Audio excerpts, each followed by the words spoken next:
Welcome to Founders Future, a podcast powered by Closers.io, where we dive into the journeys of innovative entrepreneurs and explore the road ahead of them and their companies.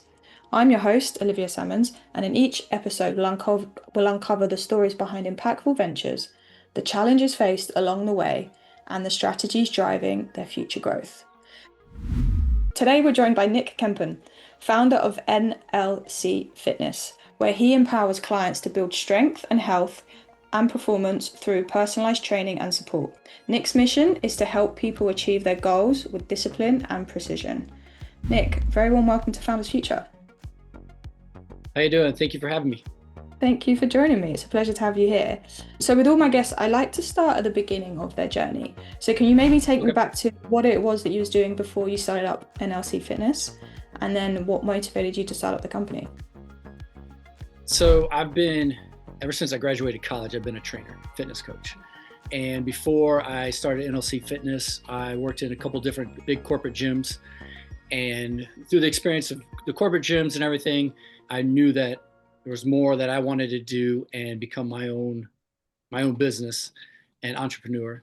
And so I decided to start my own company, NLC Fitness, as you said. So that way I can spend more time, my free time outside of training, of working on my business and my business. So awesome. Being with the corporate gyms, I wasn't able to, there's a lot to do, which was great, but there was a lot to do with those on the side that you had to do. So. No, 100%. I've actually worked in a gym myself. It was one of the reasons I left, was because the thought of being a personal trainer in a gym was very different to actually having your own company and being a self-employed personal trainer in the UK. I'm assuming it's very similar in the States. So how have you found that jump from working within a gym, working within a corporation, to being on your own and a founder? How did you find that when you first experienced it? It has its challenges, obviously, like anything does.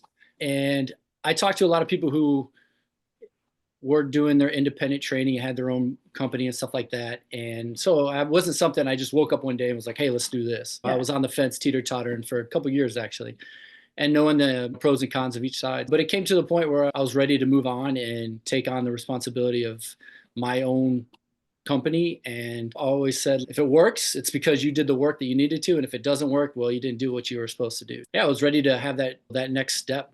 So I decided to leave the corporate gym and move on. Amazing. And so talk me through a little bit the current business model so that the listeners can have more context. So who would you say is your ideal customer? Who do you love to work with? And then from there, what services do you provide to them?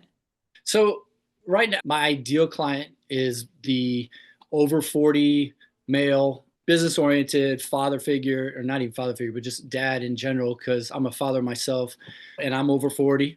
So I can relate to the struggles that they have wanting to be in shape. And it's not about, when you're in your 20s and 30s, and maybe more about, hey, I want the six-pack abs and I want the big muscles and all that kind of stuff. You get into your 40s, you got your family life, you got your work life, all that stuff to deal with. It's about being healthy and being independent as long as possible.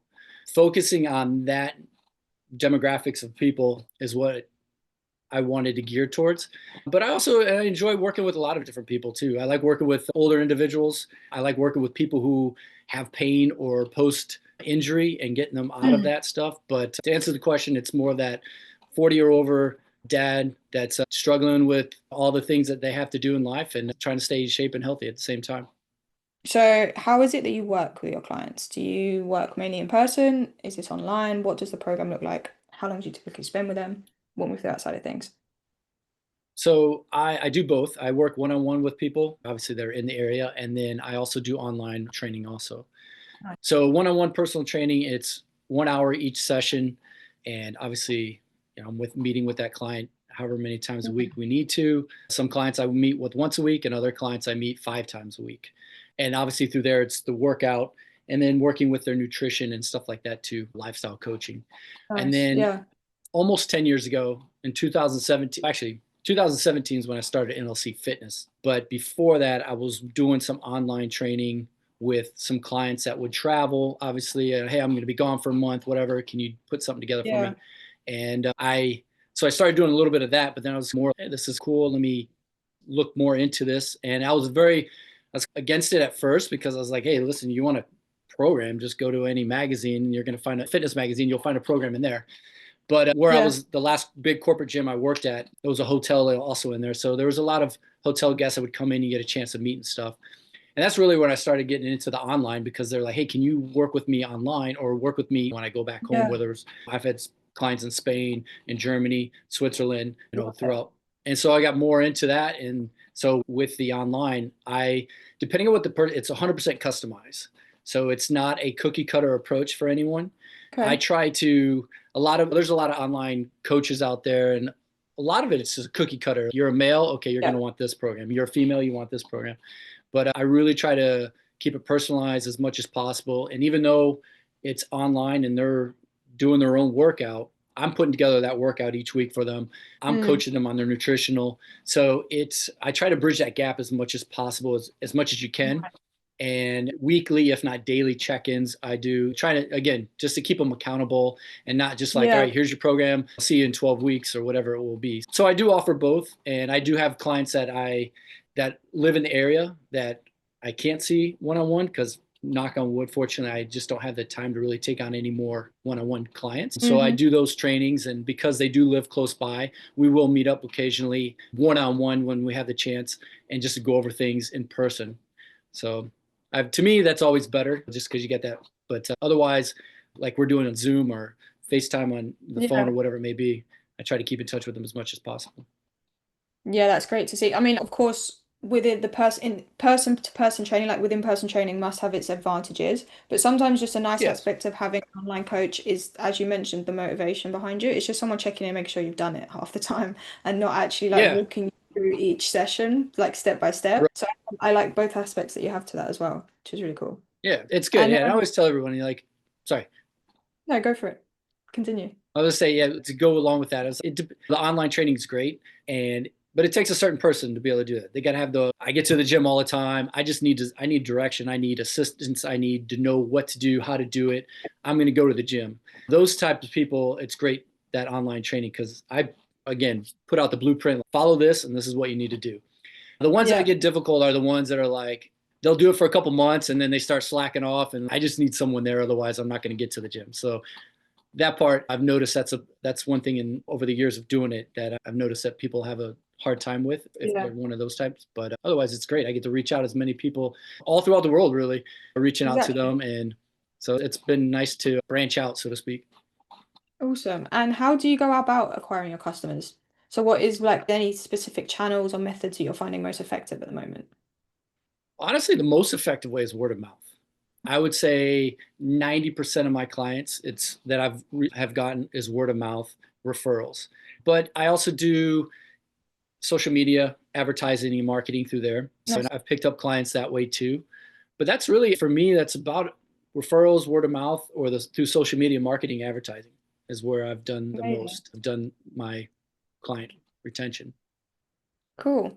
And And what can you help? What can you say? yeah. In terms of channels, where are you running them across like Meta, IG? Where are you finding the most effectiveness and how is that kind of So working out? Meta, IG, and TikTok. And actually, Okay. lately, TikTok's been probably the most effective so far, Nice. or within the Yeah. last 6 months. I've been on Meta and IG a lot longer, and about a year ago, I probably got onto TikTok. I was against it, no, and then it was like, oh, you should do it. But so finally, I did anyway. So that might be one reason why, is because I'm newer to that platform. But those are Amazing. the three main ones. I do use LinkedIn occasionally. I probably should use it a little bit more, but those are the main ones. Awesome. And in terms of the growth, I'm assuming you have an organic growth as well as the ads that you're pushing out as well across the platforms. Yes, I would say growth wise more it's organically, Okay. just by posting reels and stuff like Nice. that. I'll do the ads and stuff, but I don't do them at a very consistent base. And that's probably, Okay. or biggest reason is it's me working myself. I've worked with the other marketing companies in the past, and it's just budget wise, it gets to be a lot. Yeah. And the return and all that stuff, it's good. And I've learned a lot from them. So I'll do a little bit of the paid advertising and stuff like that, and then I'll take a break from it, and then I'll get back into it Yeah. just for budget reasons. Cool. So you're in control of it, and as you say, you can switch it on and off when you need to drive people towards the calendar, drive things through, and then switch it off when it's Correct. a little bit too much. I love that. And then Yeah. in terms of the sales process, are you running that as well, or do you have a team that you help you do that side of For it? the most part, I run it all. I do the Oh yeah. marketing, I do the sales. Yeah. It's funny because for me, I like to be in a way, in control of everything. So I know what's going Okay. on. And like I said, in the past, there's other marketing and sales companies I have used in the past just to test them out and try them out. And again, I've learned a lot from them. But yeah, I'm a one man show to do everything for the most part. Awesome. And what do the plans for the future look like for you? So if you've got any nice goals, targets that you're working hard to achieving at the moment. So the focus right now for me in the future is building up my online presence and Okay. building my online clientels. I have about a dozen online clients right now. I would like to double that within the next 6 months. And then once I get there, I'll re-evaluate where I'm at, what I want to push more towards. But like I said, fortunately, knock on wood, my in-person training one-on-one pretty maxed out with the times I have available. Yeah. I do 9 to 11 clients a day, one-on-one usually. Wow. So really trying to push and get that online aspect going more. Yeah. In doing so, I have also come up with, I have some ebooks out there that I try to promote. And again, it's just me. So it's like something where hopefully in the future I can get a little bit more, what do I want to say? Get a little bit more presence, but also get a little bit more to where I can hire a sales team that's working 24/7, so to speak. And with AI now coming out there and those type of things going. So I've been looking and researching more into that and stuff like that. So eventually within the Cool. next 6 months or so, I would like to get more into an AI marketing sales team, so to speak. And so that way it's there. And I think financially would be a little bit more affordable than hiring people in person, but I'm still doing the research on that too. Yeah, there's definitely options to look at there, and with the Yeah. advancements of AI, it's definitely one to look at and kind of pinpoint moving forward. And then with regards to the online presence, how are you looking to hit that goal? So how are you looking to get to double your client online? Have you got any specific plan in So place? my like I said, everything's been always pretty organically. Yeah. So as far as that part, it's just continue putting out my reels and being educational and informative. And it's been a slow growth for me, but at the same time, it's still growing. I'm always like, hey, slow growth is better than no growth. So with that, it's just keep putting out the content. And yeah, I'm not putting out 6 reels a day like some say you need to do and all that kind of stuff, but I try to put it one a day and just keep it genuine and being me and being person who I am and showing that to my audience and Mm. people out there, and not this edited fake person. Look at, Yeah. I have the perfect sleep and I get my 12 meals a day and I spend 4 hours in the gym, and no, I'm a real person. And that's what I try to present to everybody on social media. I'm real. This is me. I'm over 40. I'm a dad. I deal with Yeah. the same struggles that most people do at the same time. So Yeah, that's it's where great. I'm It's at right now. relatable. It's like Yeah. relatable content. It's consistency as well. As you're saying, you don't have to put six out every day, but consistently on there, Yeah. consistently active and doing whatever you can every day. I love it. Yeah. And would you find there's like, is there any challenges or struggles that you look like needing to break through at the moment? I think again along those same lines, being me and myself, and not having a team that works for me as far as Yeah. the sales and marketing, advertising. That's the biggest struggle, is just lead generation and Yeah. getting out there to more and more people. I think my content is good, educational, informative, and I guess the struggle is just getting myself out there and getting out to more and more of my Mm. demographics that I'm trying to focus on. And I know if I can get 100%. more out there and get into the right eyes, it will help build my online training and also the social media presence. No, 100%. And you say, as you said yourself, you've already got a great referral system coming in and your calendar's stacked. Like you're doing what, 11 clients a day in person. So yeah, the next shift, Yeah, once you grow it and scale it, I can see the vision from there, which is pretty right. cool. So I'm excited to see Which what's is where up. I feel like I'm at now. Where like, all right, now I need to scale, but I need to do that, and I have that in plan. But little steps, like that's just Yeah. how I've always worked, And little steps at a time. it's like what you said, as long as you're always going forward, like it doesn't matter the pace that you're moving forward, as long as it's going in the right Right. direction for you and it's working well. That's what we want to see. Love it. So just as a final question before we wrap up, if you could go back in time to a younger self and you could only leave yourself with one piece of advice that you know now that you didn't know then, what would you say to yourself? I would probably say, probably a little cliche, keep it simple and don't worry. Okay. That's, yeah, for everything. Like, it's always keep it simple. I think sometimes people try to do too much. And I know there's been many times going through the process of starting out as a trainer. Oh my God, there's so much information out there, and trying to do too much at one time, and just stick to one thing and get that. And then go to the next thing and go to the next thing. Yep. And stick to the basics, especially in the fitness industry. It's evolving a lot, but I think at the same time, you got to stick to the basics. And there's basic exercises, there's basic format, it works, and it works for a reason. And a lot of people try to, oh, look at this new way of doing exercise, or look at this new nutritional plan or diet that's out there. Just stick to the basics, keep it simple and stick to the basics. So I would definitely tell myself when I was younger, trying to chew off a lot more than what I could chew at the time, or bite off a lot more than what I could chew at the time. Just, hey, take it back, step it back a notch, and keep it simple. Yeah, I love it. Don't reinvent the wheel every time is what come to my mind. So yeah, No, I love that. too many people try to do it. And some people get lucky Yeah, at it, exactly. but don't try to reinvent the wheel. Stick with what Love it. works and just so. Keep going. Love it. Amazing. And thank you so much for joining me, Nick. With that is a wrap on another inspiring episode of Founders Future. Where can people reach out to work with you and connect if they'd like to do so? So you can reach me on my Instagram, NLC at NLC Fitness. If it's TikTok, it's at NLC Fitness, the number 2. And then my email is nick@nlc.fitness. No .com, no .net. There's a lot of people who put .com after that, but it's just nick@nlc.fitness.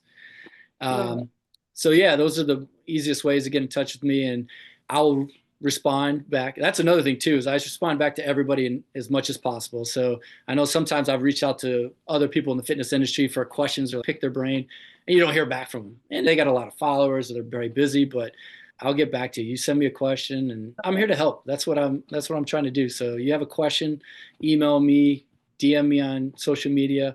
I'm going to respond back, and it's going to be genuine. I'm going to talk to you, and you're not going to be talking to a bot or anything like that. Awesome. Amazing. Thank you so much for joining me. And to our listeners, please go and check out Nick's pages and Nick's site. And don't forget to subscribe to Founders Future via wherever you listen to your favorite podcasts. And if you are a business owner, specifically a coach, consultant, or agency owner, and you're really looking to scale your business and you want to enhance your sales and marketing efforts, visit closers.io to hop on a call with one of our team and discover how we went from 0 to 30 million per year in less than 3 years. But until then, keep climbing, and we will see you on the next one.